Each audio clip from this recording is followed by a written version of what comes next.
Hi everyone, Elsie Jensen here. Today we are going to make some sourdough biscuits, some fried chicken cutlets for some chicken and biscuits, scrambled eggs, and cut up a hammy melon. So kind of a breakfast for lunchy type meal today.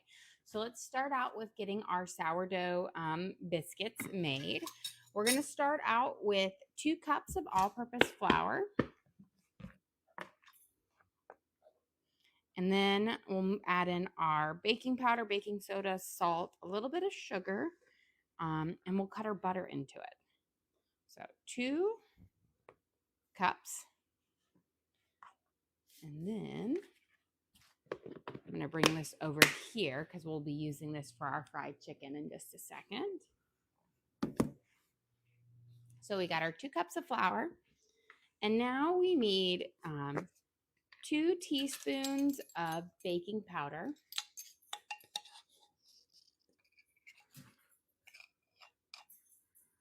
So 1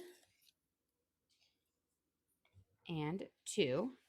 And then we're going to use a half a teaspoon of baking soda. And these are what's going to give our biscuits their nice pop.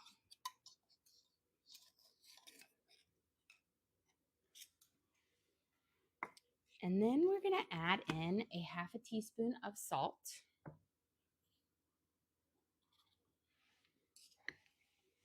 And then 2 tablespoons of sugar.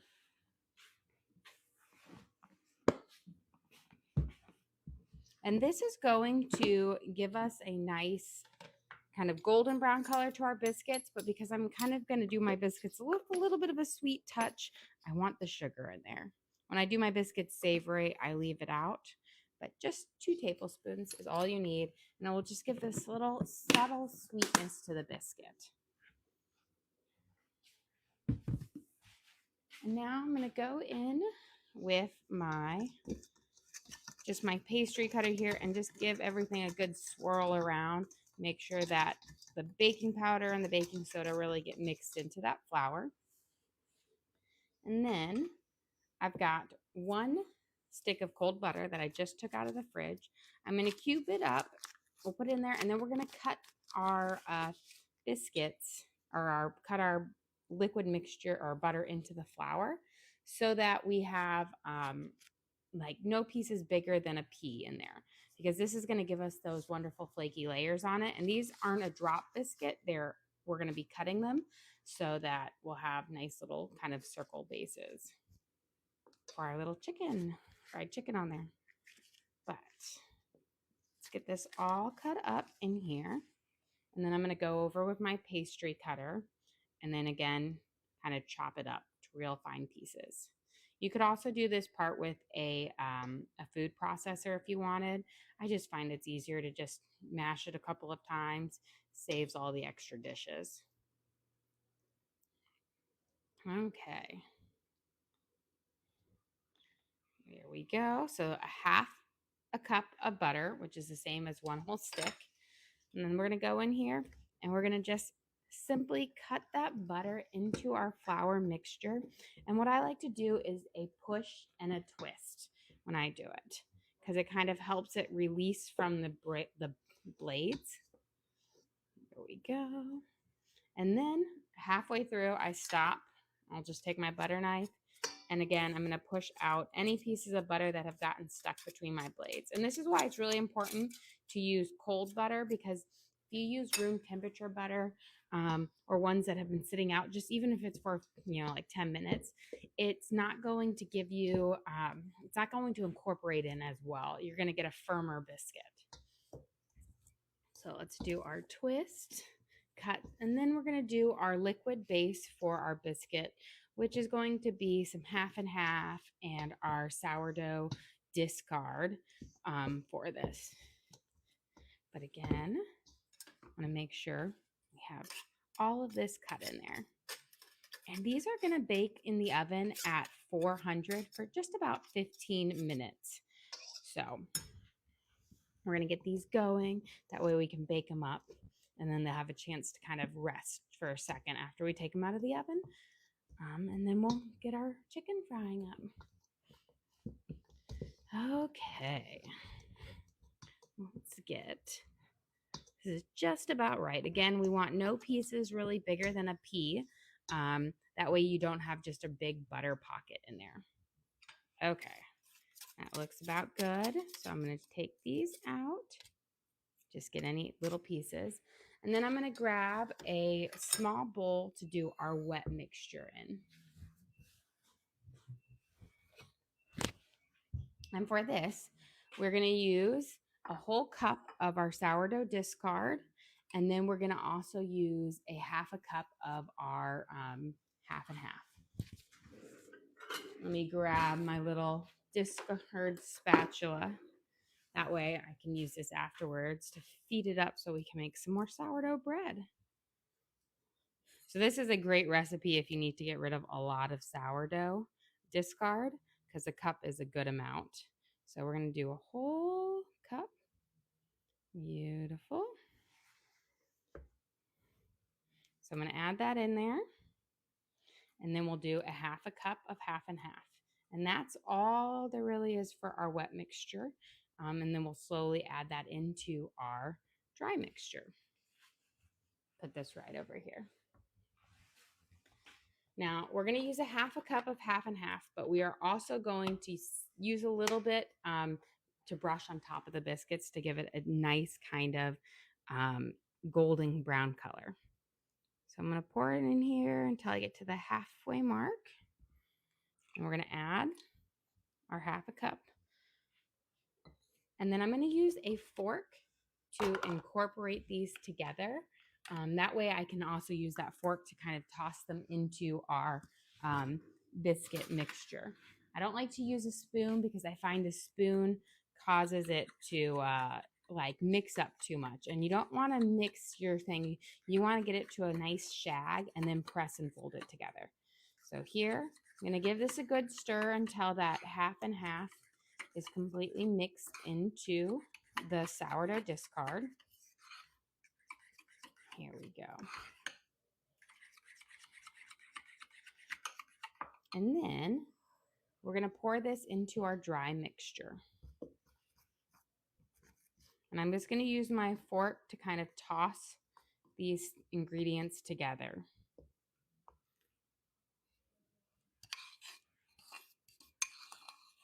Here we go.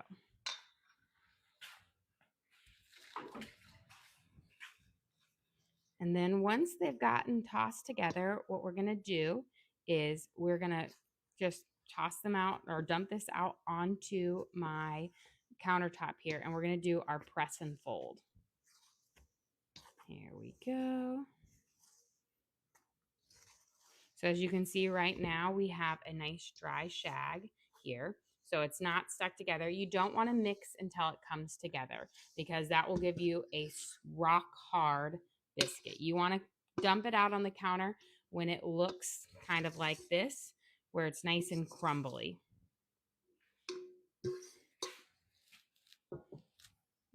Grab that little piece on there. And now's the fun part. We're going to do our press and fold. And so each one of these presses and folds over, which is essentially folding this kind of crumbly mixture on top of it, and then pressing down, is creating lots of layers in our biscuits. So again, popping them up and pressing them down. Don't knead. So kneading it will give you a stiff biscuit, and we want nice and soft and fluffy. So again, just going to press and fold. And once we're going to do this a couple of times, and then I'm going to kind of push our biscuit down, like pat it down until they have the right thickness to it. You don't want to really roll it out. You just want to make it just do your pushing. So, and I aim for about, an inch thick. I don't go too thick because too thick is going to give you like a really tall biscuit, which is great, but sometimes harder to eat. So just about an inch thick on here. And then I'm going to come in here with my biscuit cutter And we're going to cut up our first kind of batches of them, and then we'll make our Frankenstein biscuits. And I always call my Frankenstein biscuits the way they are is because when you push them together, when they bake up, they don't bake up as pretty. They pop in kind of crazy places. So your first round is always your prettiest ones. And then when you piece it together, they don't bake up quite as pretty. Here we go. And I'm using about, I want to say this is around a 3-inch biscuit cutter. You can also use the 2-inch ones or the 2.5. But since I'm doing the fried chicken on here, I figured, ooh, a nice big biscuit will work great for that. I'm trying to see how best I can get these.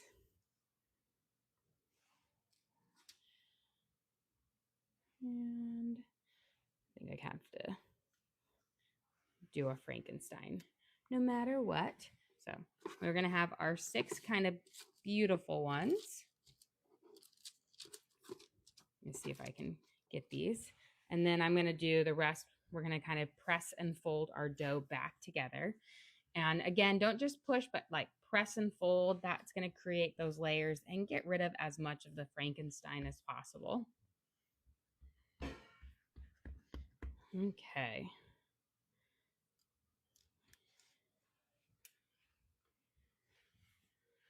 Let's see. Trying to figure out exactly how I want to lay them on here. I have a question. Do you know why sometimes some people say not to twist when you cut? When you twist and you cut, I think it's easier to pull them out for it. But when you're doing that, you can kind of seal them down so they don't pop as much. But I found with my biscuits, I don't have that issue as much. But it is essentially because you're kind of giving it a little bit more of a knead in there, so it can go in there. But I don't mind it so much for it. It doesn't have too much of a thing for it. I do find it's easier to just get it out because otherwise it gets kind of stuck. Let's try. I'm trying to get them to where they have enough space on here to fit these all. I really probably could have just done it my normal way. Normally, I think I put it on my things. And then this last one, this is what I always call my little Jack biscuit because it's perfect for him. And then we'll just kind of shape it. And now what we're going to go through is we're going to brush the tops of these with a little bit of half and half, and then we'll pop them in the oven. But I'm going to first give my hands a quick rinse because we are coated.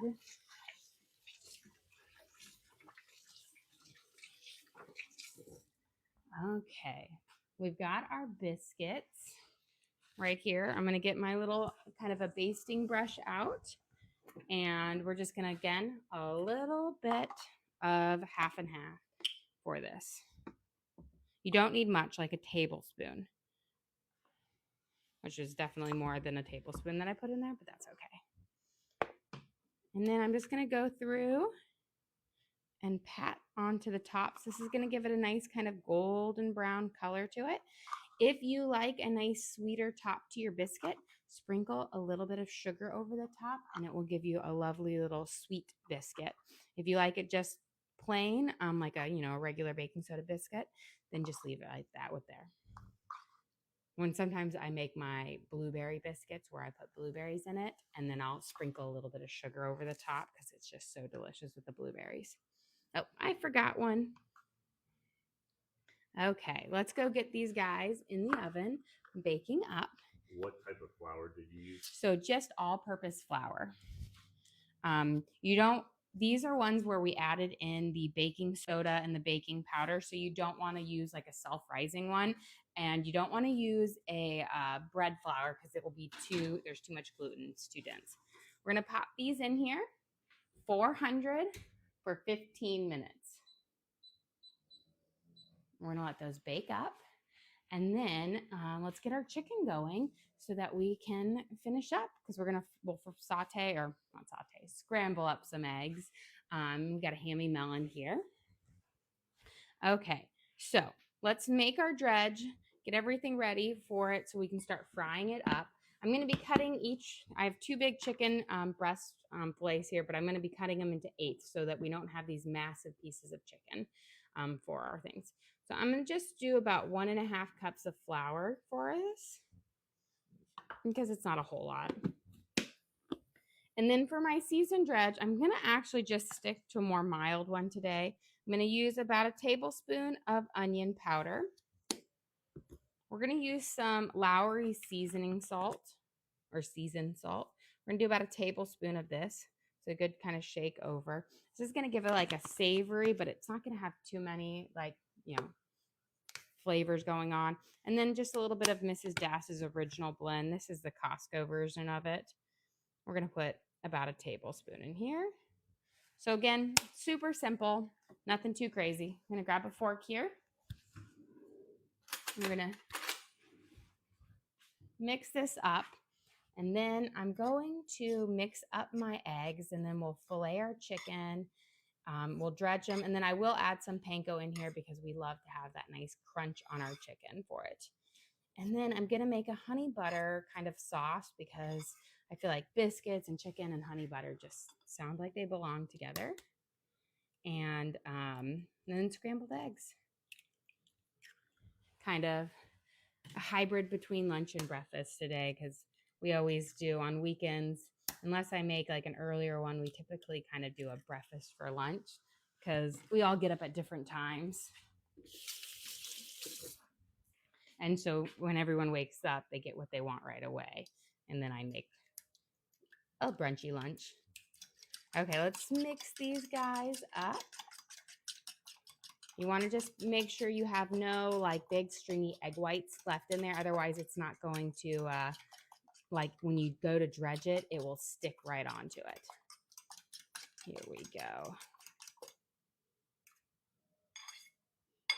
So that should be good. While we're waiting so that we can get to frying once we're done dredging, I'm going to get my pan starting to heat up with the oil.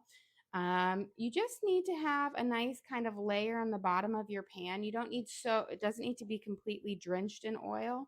I find just a good base layer to fry it on works well because we'll be flipping it on both sides. But you don't want it to be completely, soaked all the way through or drenched in it. Let's fillet our chicken breasts in half here. If you cut against the grain, you'll get a more tender chicken breast. Here we go. So again, fillet these guys, and then we'll cut them in half. That way we have smaller kind of chicken pieces to fit nicely between our biscuits. Here we go. And then I'm going to cut them. And then we'll start doing our dredging. And then I will add in our panko breadcrumbs for that little extra added crunch. Here we go. So into our dredged flour, our seasoned dredge here. And again, I kept it simple today. Onion powder, Lowry seasoned salt, and a little bit of Mrs. Dash's original blend because I didn't want it to have too strong of flavors to kind of fight with the biscuit and the honey butter. We're going to go into this dredge, and this is going to allow our second coating to really stick on, because when we take this first powder coating and mix it with the egg mix, then it's going to kind of create like a edible glue that will hold on the next base, which will give you that nice lovely crunch. So we'll get these going. So pretty quick. Try to do all your dredging with one hand so you can keep your other hand clean. And this is important so then I don't have to run back and wash my hands in between it because I've got a clean hand. We're going to add in about 3/4 of a cup of panko breadcrumbs. This is, again, going to add you your crunch. You could use regular breadcrumbs. You can also, I've seen it done with crackers, potato chips, cereal. So there's lots of different things that you can do to add your crunch. Okay, we're going to go into the egg mixture and then into our panko and dredge mixture. And we're going to just coat these up. And that's going to give us our lovely crunch on it. Someone pointed out this is the first time this year you haven't used garlic salt. Yes, I thought about using garlic salt, but I didn't want to use the garlic salt with the honey butter. I felt like Lowry seasoned salt has a better blend that I think works well with the sweet than the garlic. So I was trying to think about the whole picture. I know, but I do love my garlic salt. But that I was just thinking, I was like, garlic kind of makes it too dinnery, lunchy, and I wanted it to be more like a sweet and savory blend together. Let's see, our oil is heating up here, because once it gets nice and hot, we'll drop in our first 4. And again, when we fry them, we don't want to overcrowd them, because overcrowding does 2 things. It's going to cool down your oil, so you won't get a good fry on it. And it also will put where the chicken is touching each other, and you won't get a good fry if it's touching each other. So always fry and make sure there's good room between each fry. Here we go. Almost got this last one, and then we'll test our last 3, and then we'll test our oil and see how hot it is. If it sizzles right away on a nice with a drop of water, then we'll know it's ready. And then I'm heating it up on a high, but then we'll turn it down to a medium to fry our chicken on, because you don't want it to fry on high, because that will cause your chicken, the outside of it, to burn before you have a chance to cook it all the way through. So here we go. And then we've got one more after this. And I always say this is a little bit of a messy process, but it is delicious. Feeling my residual heat of my oil over here. That kind of gives me a knowing when it's about ready. Okay, I'm going to get a drop of water and we'll test it. If it sizzles right away and you want an instant, like a good sizzle right away, that's when you're going to know it's ready. There, we got a good sizzle right away. So I'm going to turn it down to about a 5, and we'll put our first set in. And then I'll go give my hands a good wash. There we go. So I've got my first chicken pieces in, and I have turned it down to a 5, so it's not cooking over such high heat. That high heat, if you leave it high, you'll burn it. So always turn it down. Get my hands all cleaned up here.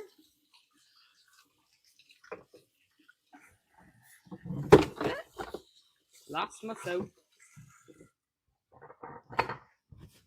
Here we go. Okay.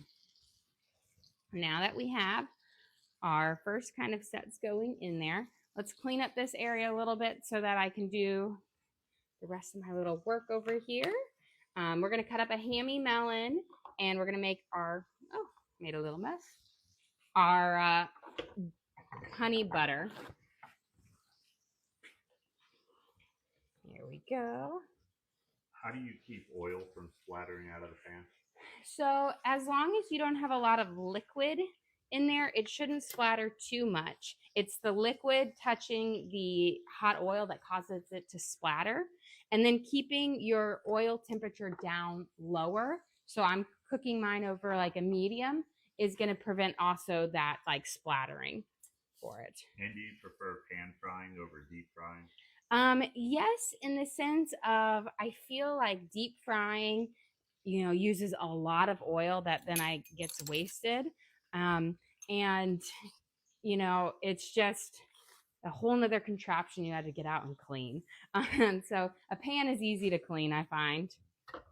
But I will say there are times where I will do like a deep fried dinner where it's kind of like everything is deep fried and it is like delicious.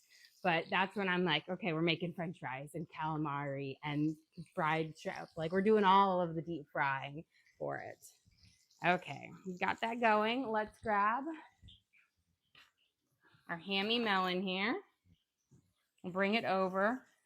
And then I'm going to just take a peek at my chicken, let it see where it's at. I always kind of know when it's ready to flip is when we start to see these golden edges coming around.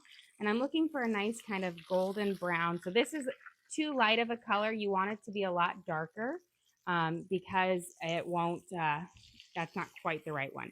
So we're getting there. Let's check all of them. Okay, so they still need about a minute or two to fry here.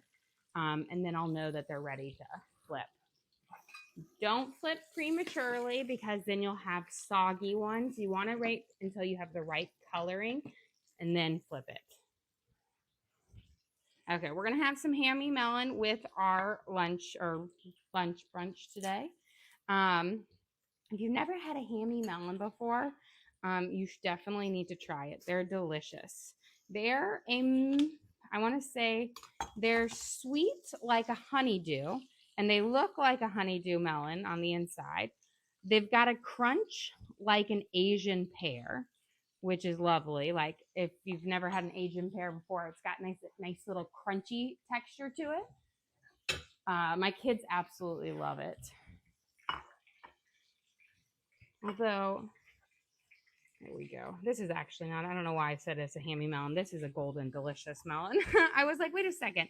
Hammy melons are orange inside and there. And I was like, I could already tell this wasn't the correct. This is a golden delicious. So not a hammy, but it's delicious.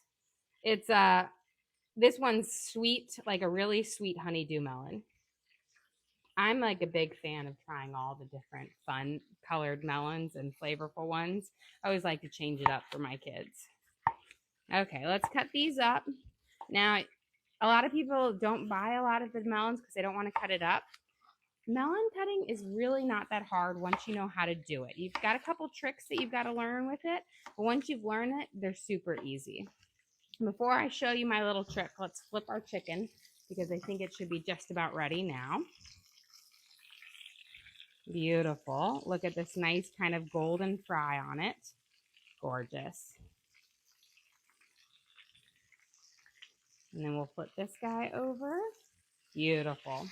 Now, when you flip it, as they sit, they're actually going to get a slightly darker color as they kind of cool up and crisp.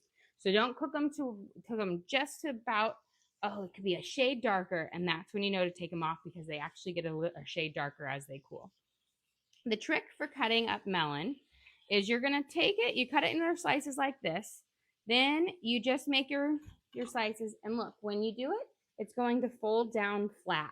And that's going to allow you to just take your blade, hold it against your cutting board and sliding it across, which allows you to cut your melon off without having to arc along the whole side of it. So it just makes it a little bit easier to cut it.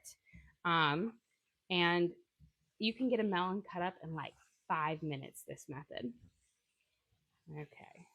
So again, just a little slice down, and then you just kind of hold it, and then you just slide your blade all the way across. Angel says she uses that trick all the time now. Good. It is such a good trick, I will say. Before, I always used to be like, oh, there's no good way to cut a melon. And then I just happened to try this method one time, and it just works. I tried to do the melon balling thing. I feel like melon balls were such a huge thing when I was in like high school. And I realized that I cannot make a melon ball. I like got the melon ball scoop, and you've got to do this like whole little swish melt. Mine never looked pretty. They always were like ugly balls. They never made that perfect little shape. And I was like, this is impossible. So this is the way I do it. And my kids, if I don't cut up the melon, it won't get eaten by my kids. So I always just make sure it's in, cut it up. We'll probably eat most of this at our little, lunch today. But if I have extras, I just pop it in the fridge, and then my kids will go and help themselves with it. But if I want my kids to eat fresh fruit, it has to be prepped for them for easy access, because otherwise they just want to go raid the pantry for snacks. Here we go. Check on how many minutes left on our biscuits. So those are just about ready. We're going to hear a beep. I'm going to turn this down a smidge as we walk over to get our biscuits out of the oven. And we'll give them a good check.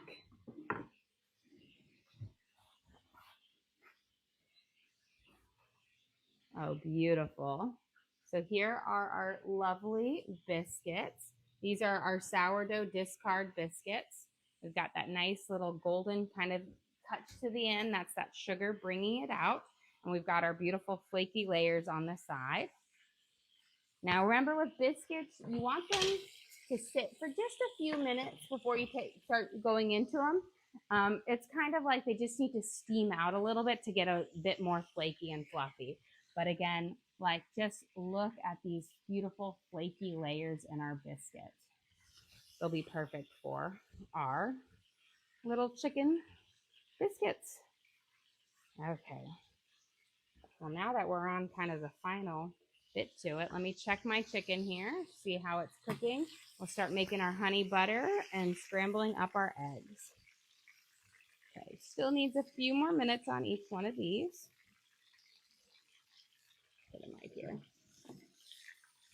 I'm going to turn it back to a 4 now that I'm back over here. Anytime you're going to step away from your grease for a little bit, always turn it down so that you don't go from being perfect to overdone really fast. I think the other day I accidentally went by my stove too much and I turned it up. And I was like, why did this get so burnt so fast? And I realized that I was supposed to be cooking on like a 4.5, 5, and I somehow twisted it up to a 7. So always make sure you keep an eye on your temperature. Yo has a question for you. What's for dinner tonight? Well, I haven't completely decided, but I have a lamb roast and a chuck roast that I need to use up. So I'm thinking I might do a Moroccan dish or whatnot, or like a tangine lamb dish. But I also might do something else. So we'll see. I'm thinking about it. Lots of possibilities on there. I do have some lovely pumpkin that actually I think would go great with that as well. So I'll have to see. It's still formulating. I never seem to have a plan together. Okay. Let's get. I had 2 more, but let's get our eggs scrambling and our butter melting, and then we can cut these last 2 bits off. Here's our butter. So I'm going to put some butter in my pan for my eggs, and then we're going to melt the rest to make a kind of a honey butter glaze that we can go in here. I'm just going to put about a tablespoon in here for my eggs so that we can do a quick scramble on it because my kids love scrambled eggs. Although I finally converted Teddy into liking a fried egg. Took us a while, but there we go. We're going to do just about 1/4 cup of butter. I'm going to turn on my back burner and we're going to let it melt. And then once it's melted, we'll add in our honey and then we'll let it kind of sit and just bubble up a little bit. Let's check these guys. Okay, we're getting there, pretty close. So I'm going to go grab some paper towels and a plate so that we can take these out so they can sit and cool.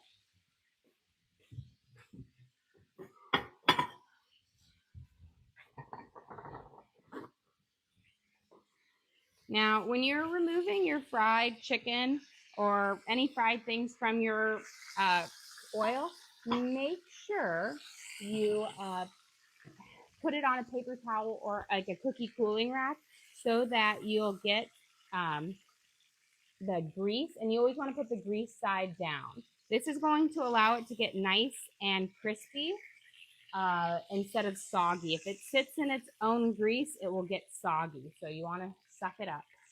Do you have a request to go over what's in the breading? But yes, the breading today I made super simple. It is just flour and onion powder, Lowry seasoned salt, and Mrs. Dash's original blend. That's the seasoning to it. Then we dredged them, and then we did the into the flour, into the egg wash, and then I added panko breadcrumbs to finish it off. And those panko breadcrumbs will give it a little extra crunch. Okay, let's get these, and we will get working on our eggs and all that jazz. And do you have a favorite brand of pans? I do. I actually have two types. So it just depends what you're using. So for a non-stick cooking or whatnot, I love my HexClad. They're great. I've had them for about 2 years now, and I have not just like destroyed them or scratched them. So to me, that is a good win if you have not scratched a nonstick pan in 2 years. I'm rough on it. So I love these. And then for my other pans that I use, I love all clad.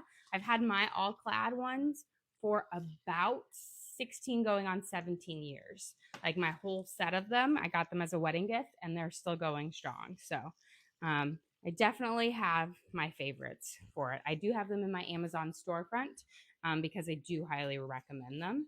I always put any of the kitchen gadgets that I have that I love, I have in there for everybody to check out because when I find something good, I like to share it. It's just like my knives. I've had my knives going on 17 years. I got them as a wedding gift as well. Still going strong. Okay, we got our last bit here, and we'll scramble up these eggs and our lunch will be just about ready.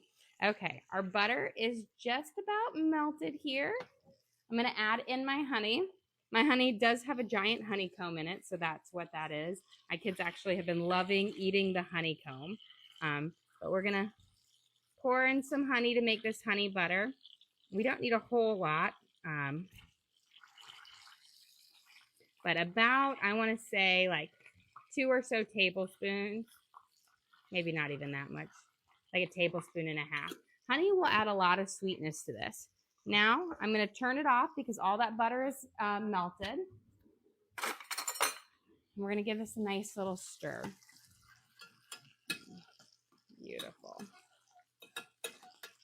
And that way we can kind of just drizzle it over. I'm going to give it a little taste first.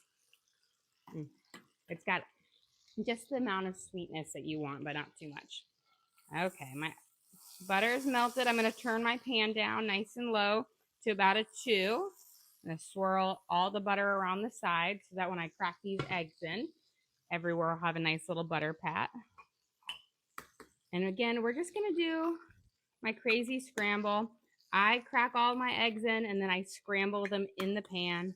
I don't do it in a bowl. I just find it's easier to scramble in the pan. There we go. What brand of knives do you use? These are the Woodstock Classic. So I got a set from when I got married. They come in like a butcher set. They come with a honing steel, so you're able to really like sharpen them up every so often. And I find that I sharpen mine up every, I want to say 2 to 3 weeks. Whenever I feel that they're snagging on like an onion or a pepper or tomato, that's kind of my cue that I know that they're ready. Okay, let's get this chicken, see if it's ready to flip, but I do want to give a quick scramble on my eggs to start. Beautiful. Perfect. So we've got our chicken fried here. Looks like I took a little bit of my fried crispy bits out. So we'll let these kind of crisp up nicely. So we've got our chicken nice and scrambled here. Let's sprinkle a little bit of salt in with our eggs. And we'll get these scrambling here and we should be just about ready to serve up. Now with your eggs, you want to make sure your pan is like warm and hot when you add them in, but don't scramble them on high heat. High heat is going to cause them to stick and burn to our pan before you've got it like cooked scrambled. So do it and then cook it, scramble it over lower heat. Yeah, are the Hexpod pans in your Amazon store? They are in my Amazon store. I own 4 Hexpad pans and I absolutely love them. I have the 12-inch frying pan, the 10-inch frying pan, the 8-inch one, as well as the griddle pan, which is great for making like pancakes, English muffins, grilled cheeses. I use that all the time. Love them. I haven't scratched any of them, and I've had them again for a little over 2 years now. So they have definitely been worth their money for being a little bit pricier, but they have lasted. Okay, got my eggs here. My trick with making sure your eggs don't dry off is, unless you're ready to serve them instantly, cook them to where they're still got a little bit of steam and moisture, but by the time you serve them, that will all have cooked off. So don't cook them till then they're perfect and then let them wait, because then they'll be dry. Let's check on this right here. Ooh, just about perfect. So I'm gonna get ready to serve up our lunch, because I don't have to. You guys won't have to wait for us to get those all out. Let me grab a plate here, and our biscuits and our fruits. And spoon. Got a spoon for that. Perfect.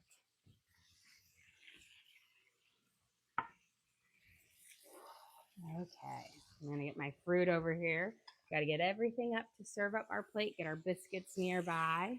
And then we'll serve up a delicious, delicious breakfast. I just woke up this morning and I was like, you know what would be really delicious? Chicken and biscuits. Okay. These are nice and warm. Nice. Beautiful. Okay. Let me turn these down to low now.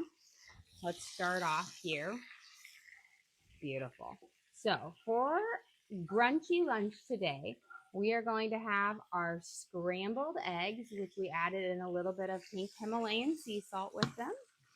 And then we have our beautiful homemade sourdough biscuits. Look at those flaky layers in there. That's made from our press and folds. I'm going to break it in half here. And then we're going to put a nice fillet of our fried chicken on top with a little drizzle of our honey butter, which will give it a sweet and savory. Top it right there. And then we're going to have a nice big serving of our golden delicious melon, which is like a super sweet honeydew melon, and it's absolutely delicious, guys. Well, guys, thank you so much for joining us here. Don't forget to like and subscribe. I try to do live cooking shows every single day, kind of show you what we're making for our family and hopefully teach you guys something along the way.